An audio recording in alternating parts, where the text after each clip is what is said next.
وہ انسان کو آزاد کر دیتا ہے، اور آزاد انسان کی پرواز اوپر ہوتی ہے۔ تو یہ یاد رکھیں کہ جو حقیقی آزادی ہے، ایک تو انگریزوں سے ہم نے آزادی لی، ابھی 23 مارچ گزرا ہے کل، 23 مارچ میں کیا ہوا کہ بہت بڑا ایک خواب، ایک ریزولوشن پاس ہوئی یہی مینار پاکستان میں، جس کو پہلے منٹو پاک کہتے تھے، کہ ہم نے ایک مسلمانوں کے لیے ایک ایسی ریاست بنانی ہے جو ان اصولوں کے اوپر کھڑی ہوگی جس کے اوپر پہلی مسلمانوں کی ریاست مدینہ میں قائم کی گئی تھی۔ اور اس سب سے پہلے جو قائد اعظم ہمارے لیڈر تھے، وہ سب سے بڑے کانسٹیٹیوشنسٹ تھے، وکیل تھے، قانون کی بات کرتے تھے۔ تو آج میں صرف آپ کو بتانا چاہتا ہوں کہ جو پاکستان میں ہو رہا ہے، ہمارے سارے مسئلے اس لیے ہیں کہ طاقتور اس ملک کے قانون کو نہیں مانتا، وہ اپنے آپ کو قانون سے اوپر سمجھتا ہے، اور اس کی وجہ سے ہم آزاد نہیں ہیں، ہم غلام قوم ہیں۔ آزاد قوموں کے اندر کبھی بھی کوئی آئین توڑ نہیں سکتا۔ پاکستان کا آئین، پاکستان کے 5 سپریم کورٹ کے ججز واضح طور پہ کہتے ہیں کہ 90 دن میں الیکشن ہونا ہے، کیونکہ یہ آئین کہتا ہے۔ سپریم کورٹ کا کام ہوتا ہے آئین کو امپلیمنٹ کرنا۔ وہ اناؤنس کرتے ہیں، الیکشن اناؤنس ہو جاتا ہے 30 اپریل کا، کل بیٹھ کے فیصلہ ہوتا ہے۔ الیکشن کمیشن کہتی ہے کہ نہیں جی، ہم نے تو، ہمارے پاس پتہ نہیں پیسے نہیں ہیں یا پتہ نہیں سیکیورٹی نہیں ہے، اور ہم 8 اکتوبر پہ چلے گئے۔ تو یہ آزاد قوموں میں یہ ایسا نہیں ہو سکتا۔ میں جو آپ کے پاس آج یہ بات کرنے آیا ہوں، میں آپ کو سمجھانے آیا ہوں، یہ ہوتا ہے جب قوم غلام ہوتی ہے، کیونکہ جس ملک پہ آئین نہیں ہوتا اور قانون نہیں ہوتا، وہ ملک غلام بن جاتا ہے۔ اپنے ہوتے ہوئے ہیں پاکستانی اوپر، لیکن ہم غلام ہیں، ہم آزاد نہیں ہیں، اور یہی رکاوٹ بنی ہوئی ہے ہماری پرواز میں۔ ہم آج بیکاریوں کی طرح پیسے مانگ رہے ہیں دنیا سے، دنیا میں ذلیل ہو رہے ہیں۔ آج ذرا دیکھیں کہ حالات کیا ہیں اس ملک کے، کہ 11 مہینے سے جب سے حکومت آئی ہے امپورٹڈ، جو ہمارے اوپر مسلط کی گئی ہے، آج 6 اب تک لوگ آٹے کی لائنوں کے اندر کھڑے مر گئے۔ آج یہ حال ہے کہ پاکستان کی تاریخ میں وہ مہنگائی آئی ہے، اور یہ سارے ان کی پہلے سٹیٹمنٹس دیکھیں، ایک ہی چیز یہ کہتے تھے کہ جی عمران خان نے بڑی مہنگائی کر دی۔ آج پاکستان کی تاریخ کی سب سے زیادہ مہنگائی ہے، جس کو ایس پی آئی کہتے ہیں، جو سینسٹیو پرائس انڈیکس ہے۔ اس کا مطلب کیا ہے کہ جو کھانے پینے کی چیزیں ہیں جو سینسٹیو ہیں، جس پہ ایک گھر میں خواتین جانتی ہے کہ جو کچن کے لیے انہوں نے چیزیں خریدنی ہیں، آٹا، یہ سارے آج 47% پہ پہنچ گیا ہے۔ 47% پہ ایس پی آئی پہنچ گیا، یعنی پاکستان کی تاریخ میں سب سے زیادہ مہنگائی ہے۔ جب ہمارا ملک بھی ٹوٹا، جب یہاں زلزلے آئے، یہاں سب کچھ ہوا، یہاں ہر کچھ ہوا، لیکن اس طرح کی مہنگائی نہیں آئی۔ ہمارے دور میں کرونا آیا، ساری دنیا کے اندر مہنگائی تھی، اس طرح کی مہنگائی پاکستان میں کبھی بھی نہیں آئی۔ اور آج جو آٹا، جو بنیادی ضروریات ہے ہر گھر کی، آٹا جو ہمارے وقت پہ 55 روپے کلو پہ تھا، آج کنٹرول ریٹ پہ 115 پہ ہے، اور بازار میں مل رہا ہے 155 روپے پہ۔ کون سی قیامت آ گئی کہ اتنے 11 مہینے میں آٹا آسمانوں پہ پہنچ گیا؟ تو یہ کس کو افیکٹ کرے گا؟ یہ عام لوگوں کو افیکٹ کرے گا۔ تو یہ کیا ہو رہا ہے؟ یہ اس لیے ہو رہا ہے کہ ہمارے ملک کے اندر انصاف نہیں ہے۔ جو بھی بڑا چوری کرے، جو بڑا ڈاکہ مارے، اس کو این آر او مل جاتا ہے، یا بڑے بڑے کارٹلز بنے ہوئے ہیں، مل کے قیمتیں اوپر کر کے پیسہ بنا دیتے ہیں، ان کو پکڑ نہیں سکتا ہمارا قانون۔ ساری عوام غلام بنی ہوئی ہے تھوڑے سے طبقے کی، جو جب چاہے جو مرضی کر دے۔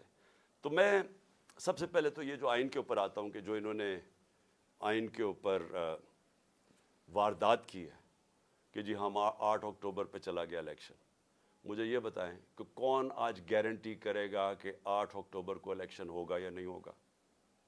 جب یہ وجہ دے دی کہ جی آج پتہ نہیں پیسے نہیں ہیں یا جو بھی ہے، سیکیورٹی، کوئی بھی بہانہ تو کوئی بھی مار سکتے ہیں، تو کیا گارنٹی ہے کہ 8 اکتوبر کو یہ نہیں ہوگا؟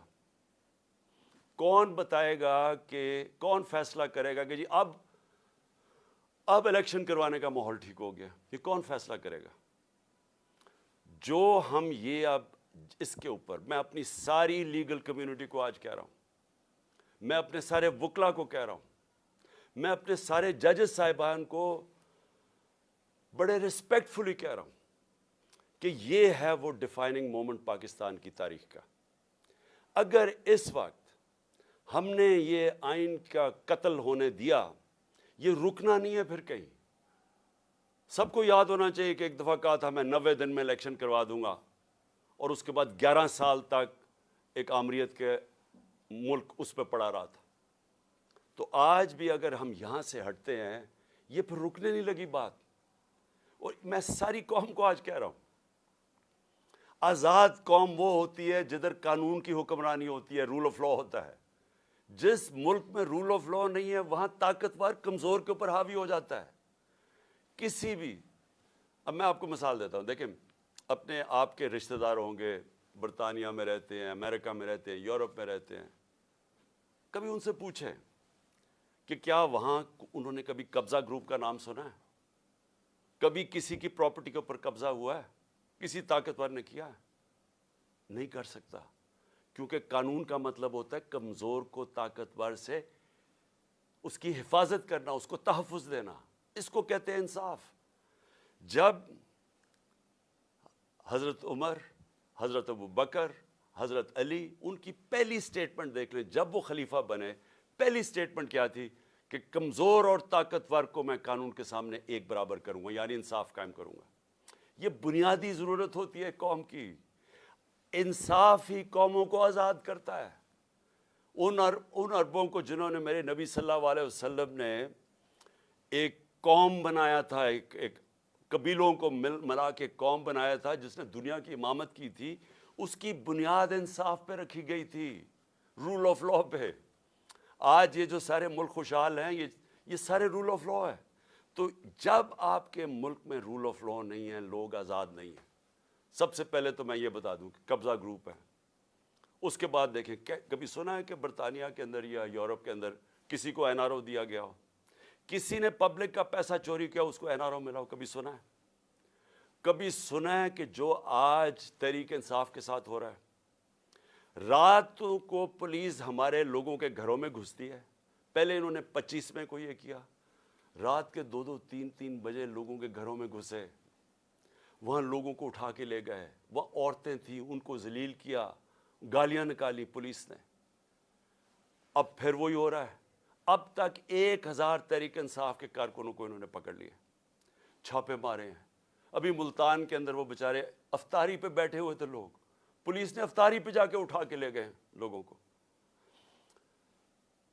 حسان نیازی میرا بھانجا ہے, باہر سے پڑھ کے آیا ہوا ہے, بڑی خواب دیکھتا ہے کہ پاکستان کے لیے وہ محنت کرنا چاہتا ہے, جان مارنا چاہتا ہے.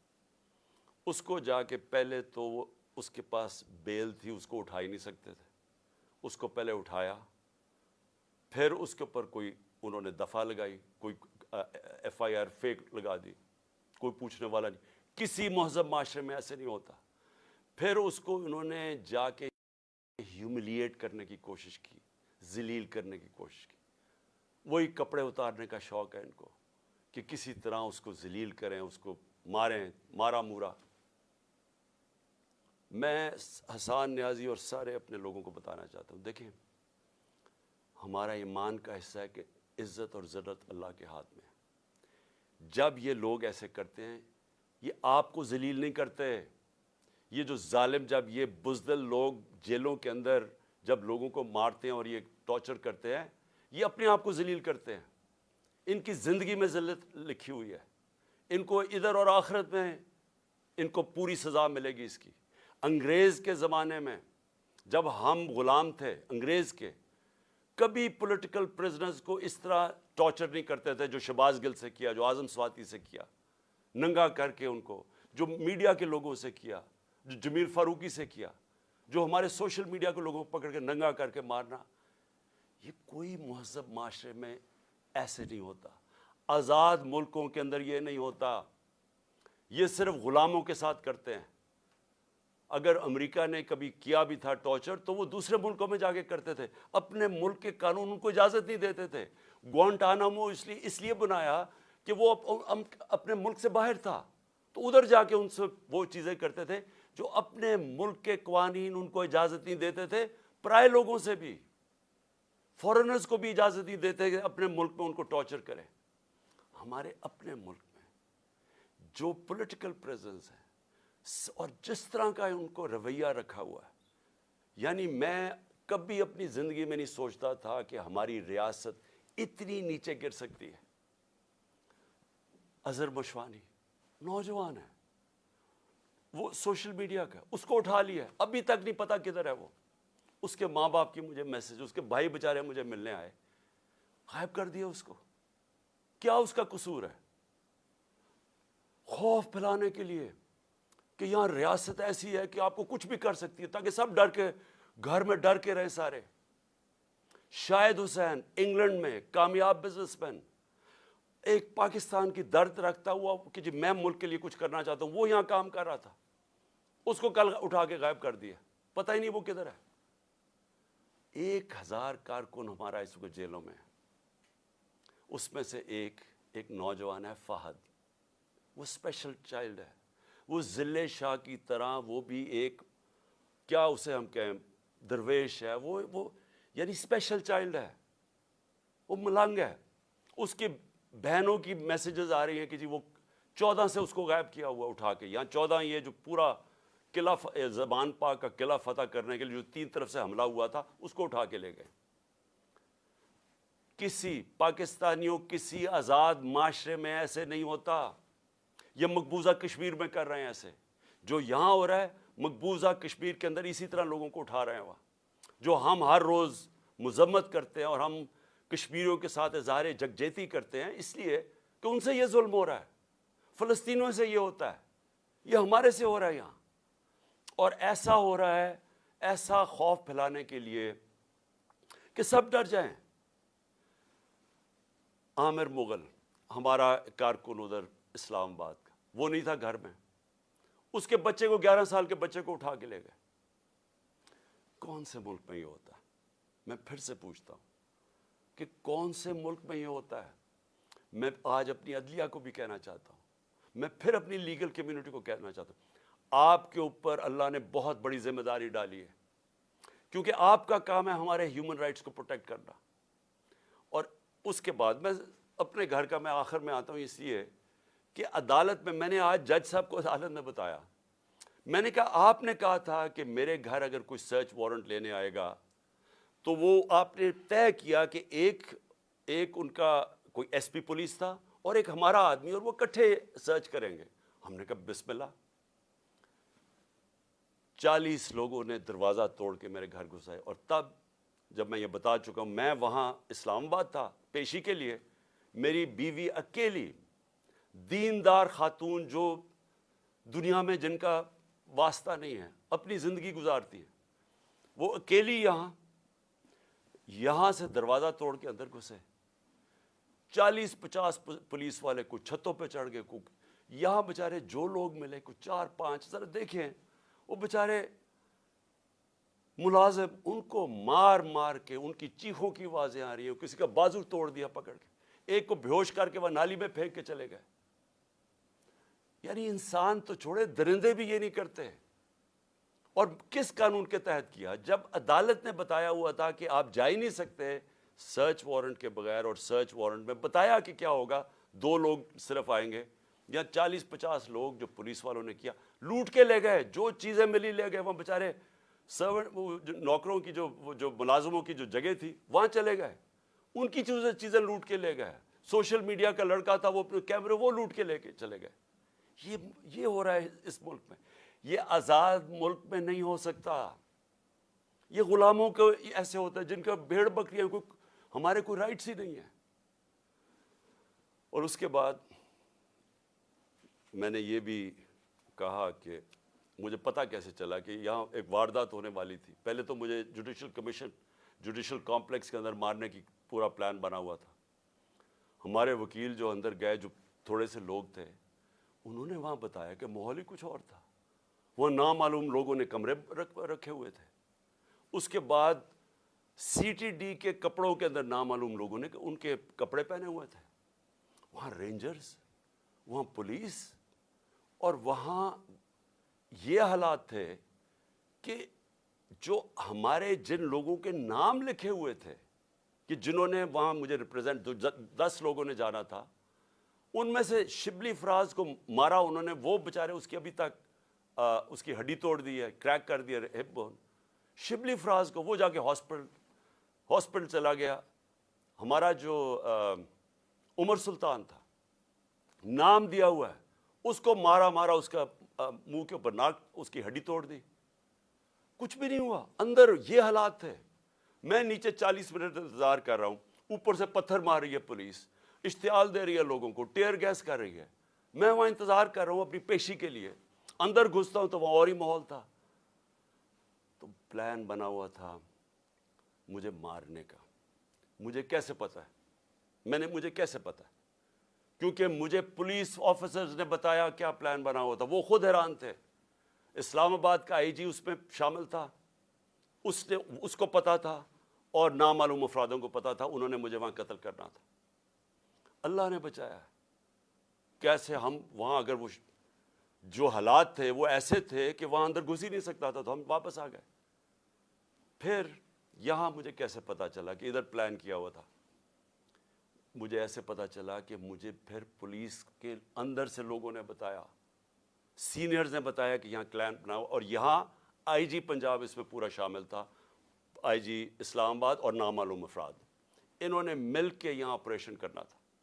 1000 رینجر کو انہوں نے تیار کیا ہوا ہے کہ جب بھی وہ فیصلہ کریں گے تو جناب قلعے میں فتح کریں گے، اور پھر مجھے یہاں قتل کرنے کا پلان ہے.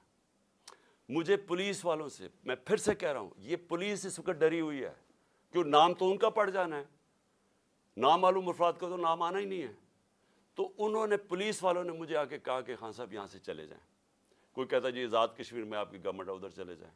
کوئی مجھے کہتا کہ آپ کی گلگت بلتستان میں گورنمنٹ ہے ادھر چلے جائیں. وہ خوف زدہ ہے. دیکھیں، اور پھر مزاحیہ خیز بات کیا ہے؟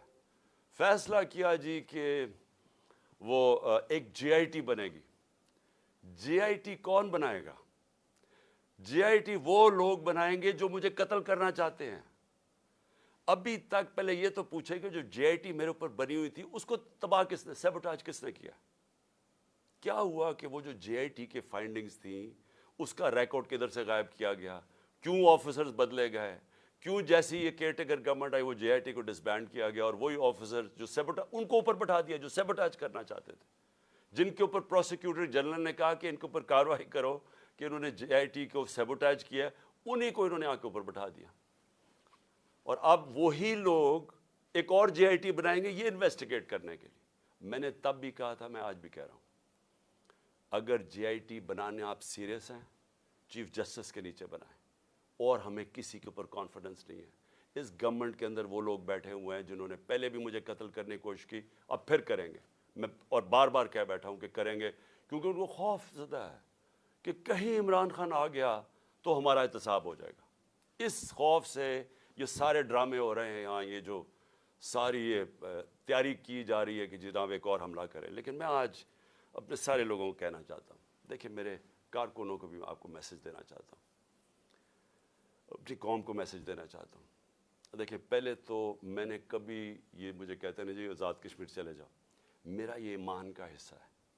جب اللہ نے فیصلہ کر لیا اس دنیا سے جانا ہے، چاہے میں وہ آزاد کشمیر چلا جاؤں، چاہے میں جدھر مرضی چلا جاؤں، کوئی نہیں روک سکتا. یہ قرآن کے واضح لکھا ہوا ہے. جنگ خندق اور میرے خیال میں جنگ بدر کے بعد بھی یہ آیتیں یہ تھیں کہ آپ موت سے نہیں بھاگ سکتے. مجھے کوئی میں تو اللہ پہ ایمان رکھتا ہوں، میرا تو ہے ہی نصب العین، ایاک نعبد و ایاک نستعین، میں تو اس کے اوپر اس سے مدد مانگتا ہوں. لیکن میں اپنی ساری قوم کو بھی آج کہنا چاہتا ہوں کہ دیکھیں، اگر آپ اس ملک کو حقیقی طور پہ آزاد کرنا چاہتے ہیں تو آپ سب کو قربانیاں دینی پڑیں گی. کبھی بھی آزادی قربانیوں کے بغیر نہیں ملتی. جو چھوٹا سا طبقہ قبضہ کر کے بیٹھ جاتا ہے، چاہے وہ بیرونی طاقت ہو، چاہے آپ کے اپنے قبضہ گروپ ہو جو اوپر بیٹھ کے ہیں، یہ اتنا زیادہ فائدہ اٹھا رہے ہیں اس کرپٹ سسٹم سے. لوگ تو لائنوں میں لگ کے آٹے کی لائنوں میں مر رہے ہیں، لیکن ان کے پاس جو ایک تو ان کے اربوں روپے کے کیسز معاف ہو رہے ہیں اور مزید اور پیسے بنانے کی ان کی اپرچونٹیز ہیں. پیسہ ان کا باہر پڑا ہے, ملک ڈوبتا ہے, ان کو فرق نہیں پڑتا. اگر آپ کا کسی کا خیال ہے کہ یہ جو قبضہ گروپ آرام سے چھوڑ کے چلا جائے گا, غلط فہمی میں نہ رہے.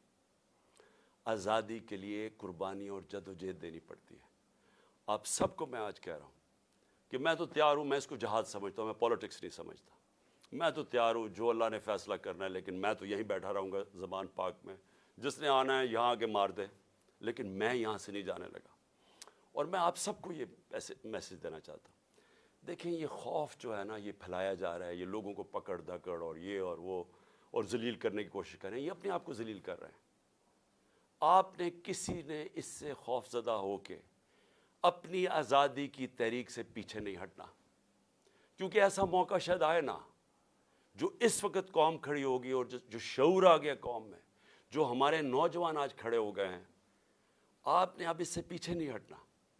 یہ تحریک ادھر پہنچے گی جدھر ہم اپنے آپ کو ایسے ایک وہ پاکستان بنے گا جدھر ہمیں کوئی خوف نہیں ہوگا کہ ہمارے اوپر کوئی ظلم کر سکے, جدھر ہمیں ساروں کو, کمزور سے کمزور کو پتہ ہوگا کہ کسی نہ کچہری میں, نہ تھانے میں, نہ کسی پٹوار خانے میں کوئی اس کے اوپر ظلم نہیں کر سکتا, نہ کوئی نامعلوم افراد آ کے اس کو رات کو اٹھا لیں گے, کیونکہ ہم آزاد ہوں گے, کیونکہ قانون ہمیں پروٹیکشن دے گا.